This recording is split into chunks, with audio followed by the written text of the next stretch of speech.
the number one player in the class of 2024, Dylan Raiola, announced his commitment to the University of Georgia. Commits to the G. And we got to talk about all that entails. But off the rip, right? Because Javion, our social guy, is always like, yo, RJ, can you get to the front of this so we can do this on the Twitters? Here it is on the Twitters. It can feel like Raiola is Kevin Durant following Oklahoma City, losing a 3-1 lead to Golden State, only to join Golden State the next year, right? It can feel like that if you're a Buckeye fan, because Dylan Raiola was committed to the Ohio State University until December of 2022.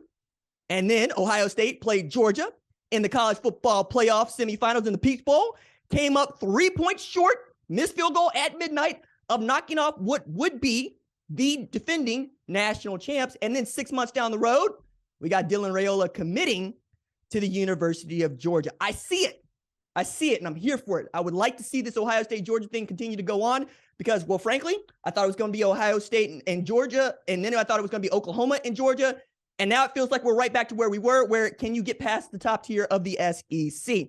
Now, on top of all this, Raiola had visited USC, right, multiple times, and you can see the allure of one Lincoln Riley. And you could also see how perhaps Nebraska would have been in the mix because his father was an All-American at Nebraska as an offensive lineman, and his uncle is the offensive line coach at Nebraska right now. But you take a look at what Georgia has done, and even the dreaded casual in your family, the person who is going to talk your ear off about what the NFL is doing and not know a damn thing about college football knows, yeah, of course, Dylan Raiola committed to the University of Georgia. I would do that because that's how good they have been. Comes out of Pinnacle in Phoenix, Arizona, but by way of Chandler, he made the decision to transfer there to get a better football career. Also the place where Spencer Rattler came out of as the number one quarterback at 5-star recruit 2019. Also the place where Deuce Robinson is just finishing his high school career and going to be a tight end at USC, where I also hope he swings a bat because, my God, can that man ever hit the ball long and hard. I mean, we got a Sir Mix-a-Lot song going on about Deuce Robinson. And that was another reason why people thought that Dylan Raiola might be considering USC, among many, many other reasons.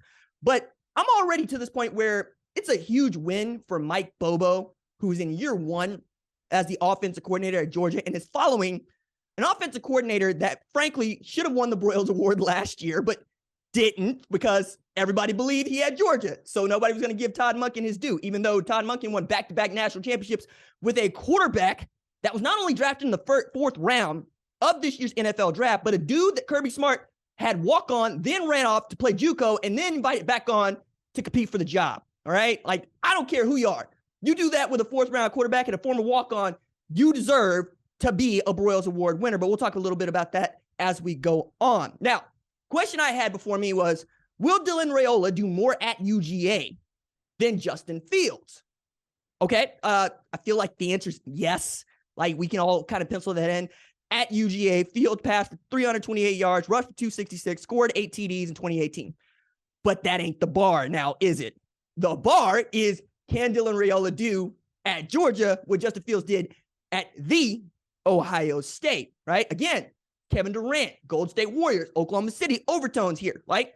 Because in 2019 at Ohio State, Justin Fields passed for 3,273 yards, man, 3,273 yards at 11.4 yards per attempt. Anything over 10, guys, is elite, right? Also rushed 484 yards and had 51 total touchdowns in that Heisman finalist season, won a Big Ten championship, made a college football playoff appearance. Then in 2020, basically sealed his legend in Columbus when he played a significant role in getting Big Ten football even played in 2020, then led Ohio State back to the college football playoff, beat their nemesis Clemson, right, in a bowl game, and then got all the way to the national championship game playing with what looked like bruised ribs because of the shot that he took in that game against Clemson.